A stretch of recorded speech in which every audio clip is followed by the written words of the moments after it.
criminal is still at large. We have a look at a truly unconventional play. We take a fresh look into the fight against the living dead. In sports, we show you an interactive gym that's helping children foster a love for fitness in a unique way. The Met Report starts now.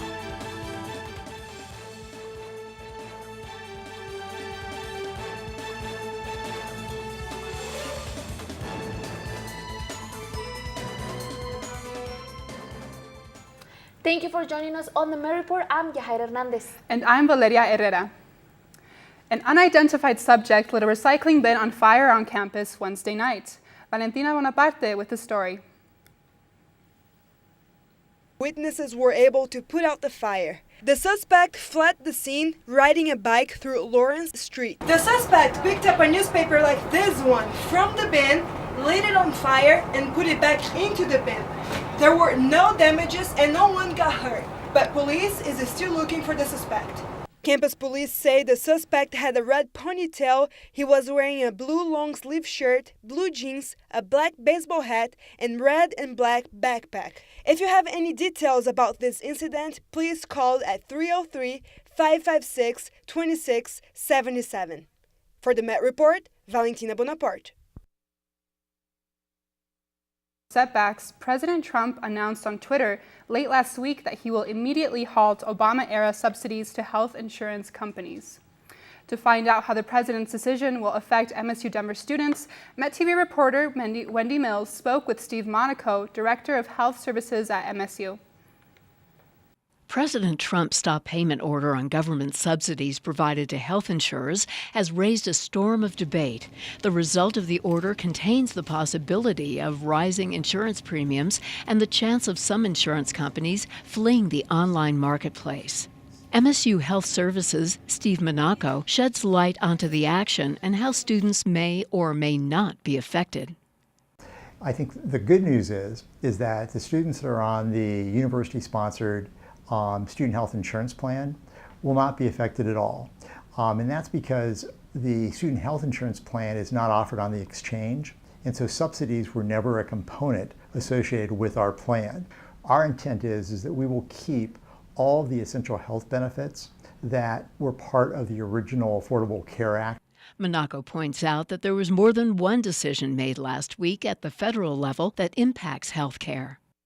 A decision that the essential health benefits were not necessarily going to be required of insurance carriers any longer. And so we, at the university level, certainly will keep all of our essential health benefits because we feel those are really important to our students. Many of our students do participate in Medicaid, and particularly with the expansion of Medicaid under the Affordable Care Act.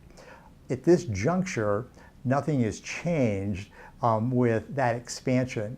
But I would anticipate that in the future there may be some of those changes. But as of today, those students weren't attaining subsidies in the context of the subsidies that were for the plans that were available on the exchange. With midterms out of the way, spring priority registration is quickly approaching. Registration will begin on October 30th, starting with seniority in academic credits based on credits already completed. Students will be emailed an exact date and time to register for classes. You can check out the available courses for spring 2018 on the MSU Denver website under the Office of Registrar page. MSU Denver was one of 8 universities in the nation and one of 40 programs in the total across the world to take part in the Global Hackathon. Universities from Europe and China participated in a 24-hour global hackathon. The programs involve race against one another to design a device that helps disabled people. Metro's industrial design team constructed a smart cane device that uses infrared sensors, helping the blind feel more comfortable and making it easier for them to navigate around. These inventions and other devices will be manufactured by the companies who were sponsoring the event. Define Your Limit provides information to students about alcohol abuse. This event sheds light on the effects of alcohol abuse during Alcohol Awareness Week. CU Denver and MSU Denver were present alongside the Herrera police to share important information to help students understand their limits on alcohol and erase any myths that go with it. There are a variety of offices around campus to help individuals who have any questions on the topic. It's officially Halloween season in Colorado, and a group on Aurora campus will be holding an event to help you get in the fall spirit. The group Element will be presenting Laser Tag Zombie Apocalypse in the Tivoli Turn Hall. During this event, students and faculty will have the chance to play indoor laser tag, paint pumpkins, and enjoy festive food. Element is a social group on campus that provides a variety of social activities for all students on campus.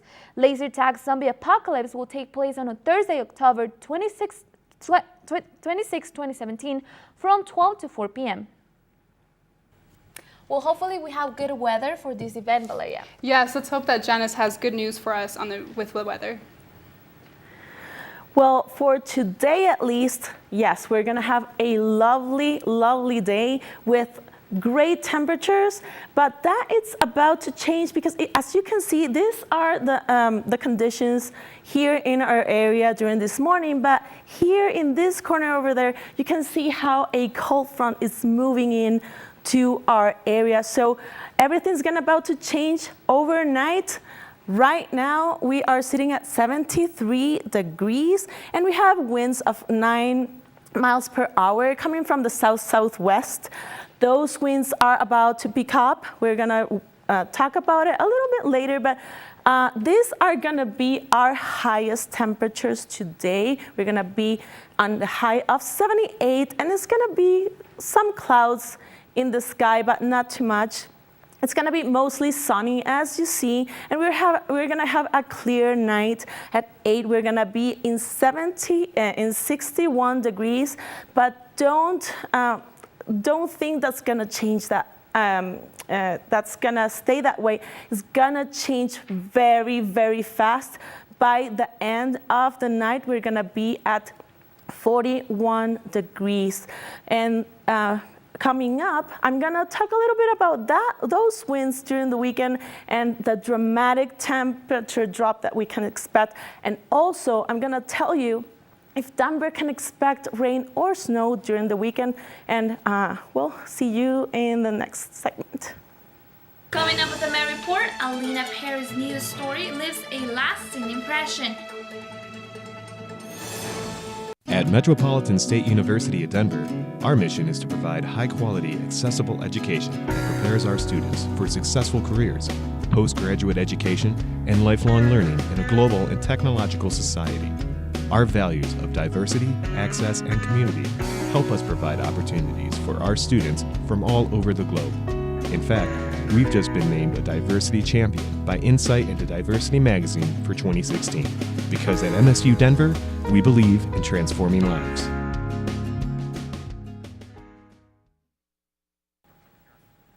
Last Friday marked the famously known day for the superstitious. Alina Perry got to visit a group of people that celebrate the day a little differently. Friday the 13th is usually a day for all things scary and superstitious. But for some, this day takes on a whole new meaning. On October 13th, hundreds of people lined up and piled into tattoo shops around the world to try and get a chance at a tattoo discount. And on the corner of Colfax and Fillmore, Crimson Hilt Tattoo Shop had an extra special deal for customers.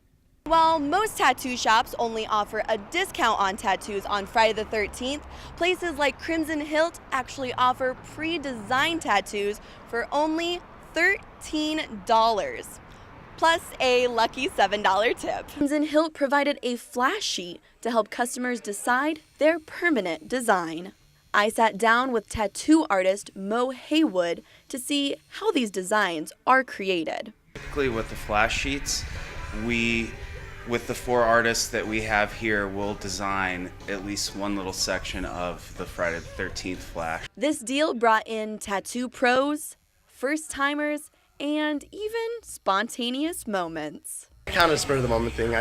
I'm a spontaneous person, so I kind of just do things off of will. Just like, Friday the 13th cheap tattoos, let's go.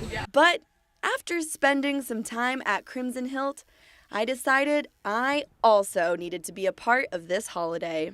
So I thought, what better way to celebrate Friday the 13th than to join the club and get tatted. Crimson Hilt stated that anyone who wants to join the next Friday the 13th event should arrive before they even open to make sure they get inked. For the Met Report, Alina Perry.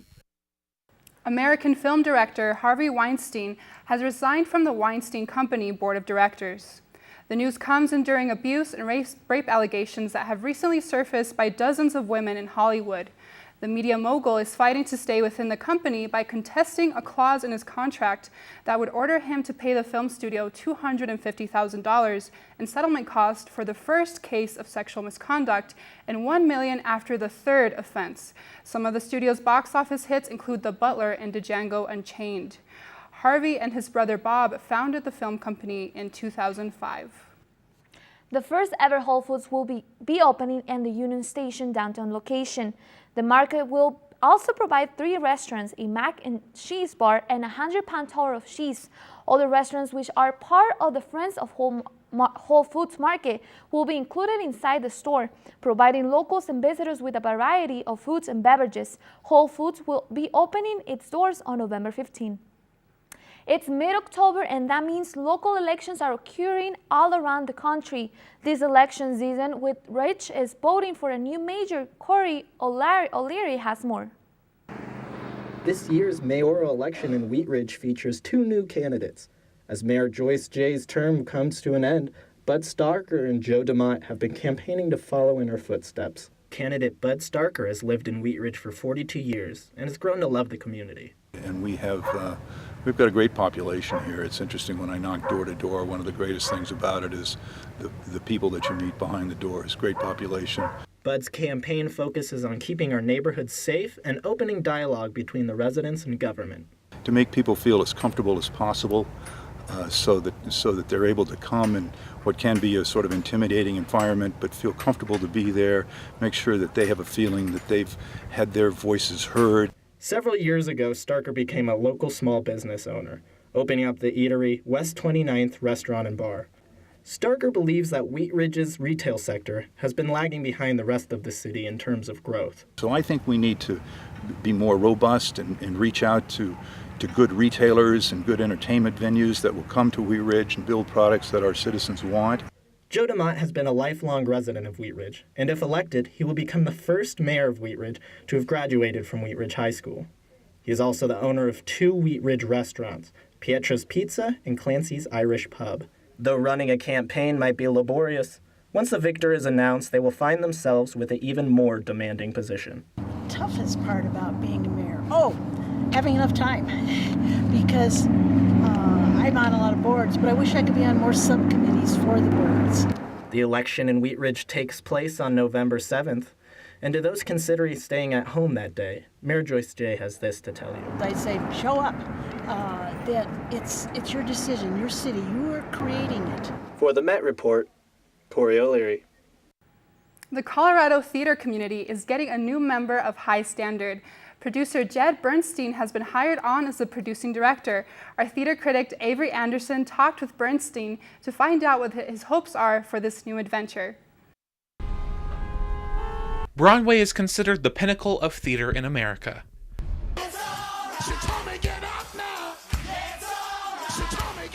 When you make it on Broadway, you have made it as an actor. But the Great White Way needs more than just actors to operate.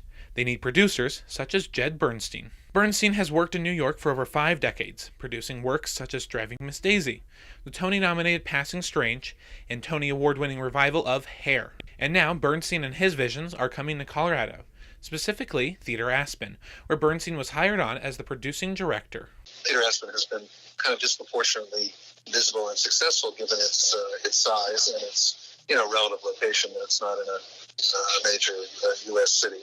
And so, and Aspen itself is such an incredibly interesting cultural town, having excellent organizations in jazz and music and classical music and ballet. And Theater Aspen is, of course, very much a part of that. Bernstein served as the president and CEO of the Lincoln Center for 2 years before leaving.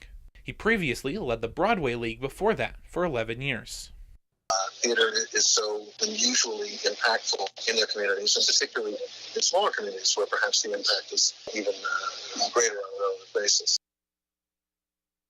After weeks of hard work, Aaron Glassman finishes his biggest piece yet. Right by the Alameda station, this massive 25 by 300 foot mural displays themes of sustainability, innovation, and community. The artist spent many hours putting his heart to every detail. After a lengthy 31 days of painting, glass uncovered an entire block with vivid imagery for all to enjoy.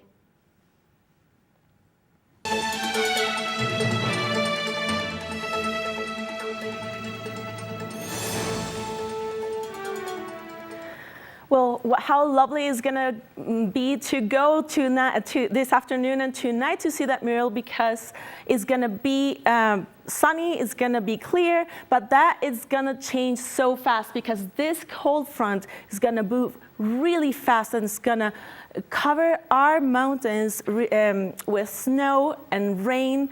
And we're not expecting much precipitation in Denver, but we are gonna have a chilly Saturday. That is gonna dissipate completely.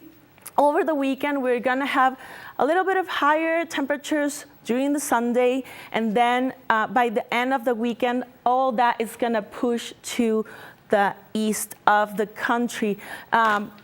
In the plains, they are gonna have a lot of trouble. They're gonna have a messy Saturday, probably tornadic activity, and we are gonna have on tomorrow, this is gonna be our highest temperatures. And then by this is our extended forecast. We are gonna have a Sunday that it's sunny, higher temperatures, and then we're gonna have a warm week, and our next chance for rain is gonna be on Thursday with a max of 51.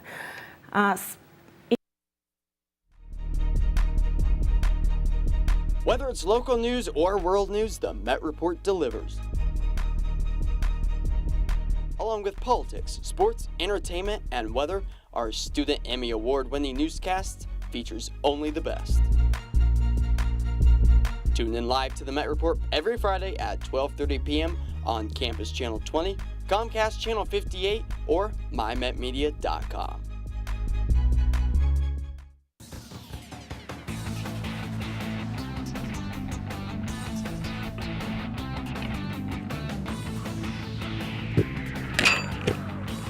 I'm Juan Arellano, and this is the Templo Futbolero. En esta edición la tenemos en las 65 ocasiones El Colorado, Guadalajara, Denver, Denver King.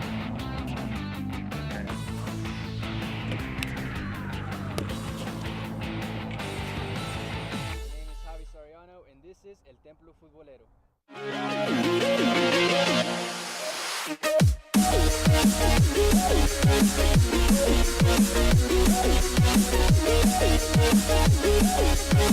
Met Radio on mymetmedia.com. Drop that baby.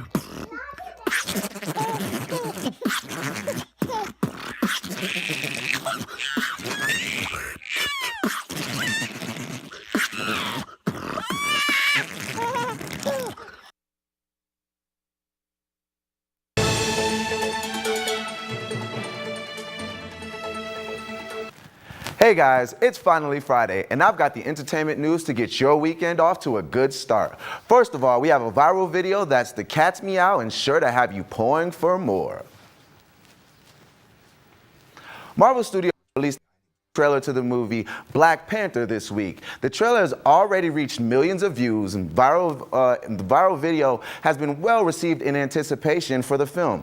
The film stars familiar faces such as Michael B. Jordan, Chadwick Boseman, Angela Bassett, Lupita Nyong'o, and more. Now, I know I'm a huge Marvel fan, and I can't wait for the film to drop. And I was able to catch up with some people on campus to hear about their favorite Marvel films. Let's check it out. Marvel superhero? Yeah. You should have asked me this yesterday. I had my Spider-Man shirt on. This is Green Day. My favorite hero is the American Idiot. Captain America. That's what I'm talking about. All right, and you, what's your name, young lady? That's so rude. I would say, was it the Amazing Spider-Man? Was the one, not Tobey Maguire. The newer one? Not the newer one, but like the newer one. He was like skateboarding. Yeah. I just enjoyed it that I could like relate to him on that level, like he like skating. Why do you like Spider-Man? Just growing up is what I watched with my brother, so that's basically why. Okay, cool. Yeah. If it's a fight between Spider-Man and Wolverine, who are you throwing your golden boots on? I mean, now he has.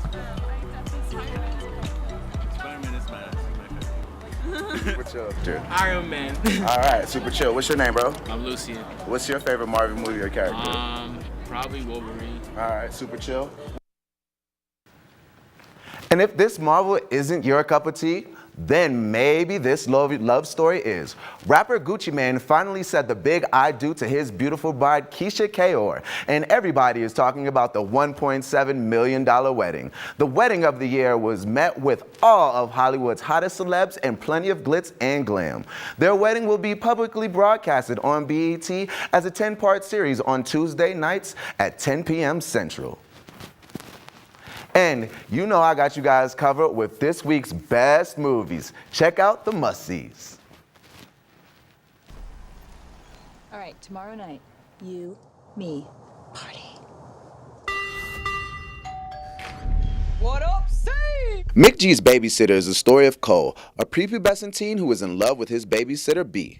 One night, while B is babysitting, Cole witnesses something very startling. He must now make it through the night to avoid a broken head, a broken heart, and homicidal maniacs. Babysitter stars Judah Lewis and Samara Weaving. The comedic horror film is a Netflix original, which can be found on the streaming service today.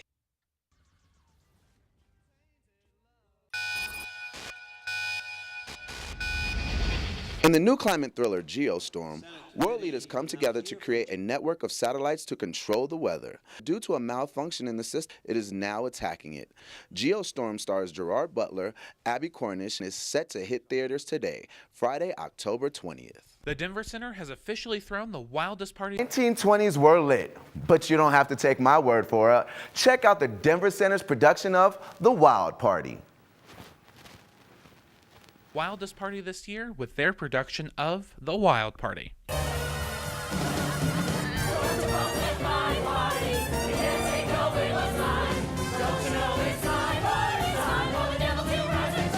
Based on Joseph Menkira March's poem of the same name, The Wild Party invites audience in as Queenie throws a devilish party in the 1920s. This musical is officially 21 plus as it includes nudity, murder, drug and alcohol use, but is truly a work of art.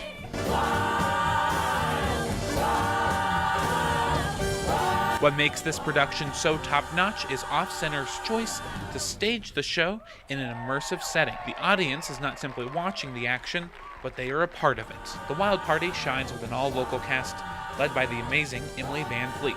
The Wild Party is currently playing at the Stanley Hangar through October 31st.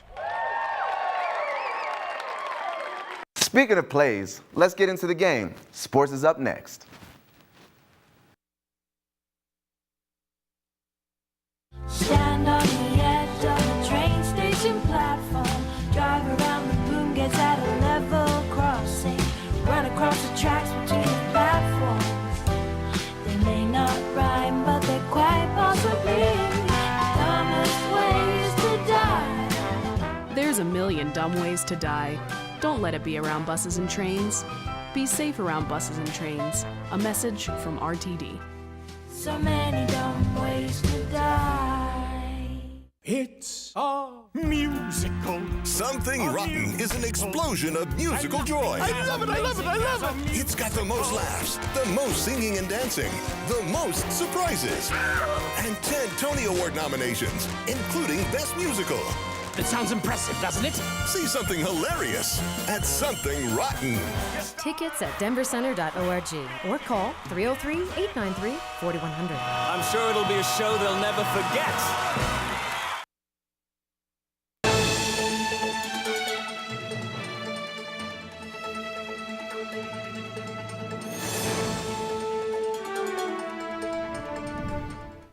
Hello everyone, I'm Luna here to get you caught up on MSU Denver sports. The women's volleyball team lost their first game of the season, but they haven't looked back since. The ladies hosted the CSU Pueblo Thunderwolves, and the road team would jump to an early 6-point lead in the first. But the ladies bounced back like it's nothing to tie it back up at 16. Big Sean would be proud.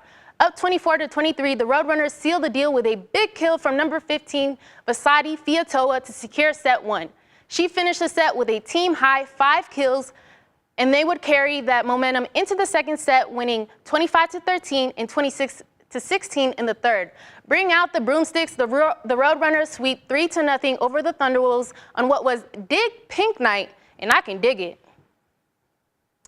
The men's soccer team is in Salt Lake City and will play Westminster College later today, but they took on the Thunderwolves last weekend. But did they handle business just as the ladies did? To the field we go, freshman Teo Jukic scoring in the first 2 minutes of the game. The freshman, I may be young, but I'm ready. That's his first goal of the season. The Thunderwolves would have some chances to tie up the game, but cannot find the back of the net. Goalie James Tanner would punch it away there with a great save. Now look at this. A Thunderwolf collides into Dylan Wood. Wood would lay down on the ground, clutching his head for several moments. Shoving and pushing ensues, leading to a red card. Wood leaves the game under his own power and does return, but the Thunderwolves are down a man for the rest of the game. And it's not even halftime yet. In the 75th minute, Yannick Schad scores off the rebound off a penalty kick, and Danny Batista scores just 2 minutes later as the Roadrunners shut out the Thunderwolves 3-0. Easy to get shutouts when you only give a team just 2 chances a game or something. So, yeah, we're defending well right now. I think that's important for our team concept. Childhood obesity continues to be a problem in the United States, but one gym hopes to tackle that issue as it helps children foster a love for sports and fitness from a tender age. Pump it up, pump it up, raise the roof, raise the roof. Great Play is a unique and interactive children's gym like no other. Basically, the goal behind it is developing core motor skills that they're going to use in kind of everyday life and work on sports skills. And that motor development is just a key aspect for kids as they're growing older, learning how to walk or learning how to play sports. The 6 and up kids were playing football and basketball and just working on those fundamentals for sports.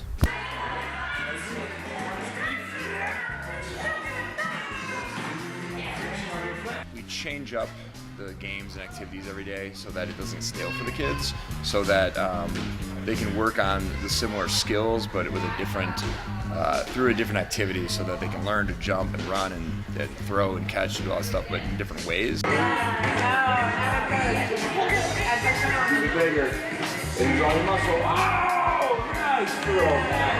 I have been to other gyms before, and this one is different because the level of attention from the teachers is just great, and they make him feel so comfortable, and he has such a great relationship with them that it allows him to really just play and have fun and not be nervous around other adults. Just like learning anything else, you're going to take in the information, you're going to retain it better as a younger age. And so if you develop that love for it, it will hopefully sustain your entire life. As far as whether or not it's sports or activities, wherever it is, hopefully they learn some lifelong skills that they can continue on, whether it becomes swimming, golf, and biking, whatever it is. Hopefully they just stay active the rest of their life. Well, Great Play is definitely a great place to be. Do you guys agree? Woo! For the Met Report, I'm Lun Nas. So yes, guys, some of these kids have been going to Great Play since they were only a year old, and now they're 5 and 6 years old, which is just a testament to the amazing work they do over at Great Play. They are extremely cute. So adorable. So tell us a little bit about Emet. Well, Black Panther, that's coming out. We're very excited about that. Geostorm, Looking I don't know forward to what you're that, going to do yes. this weekend, but definitely something to go see with Bay if you're into that. Yeah. All right, well, that's all the time we have this week on the Met Report. Don't forget to tune in every Friday on Campus Channel 20 and Comcast Channel 58. Be sure to check us out on Facebook and Twitter at mymetmedia.com.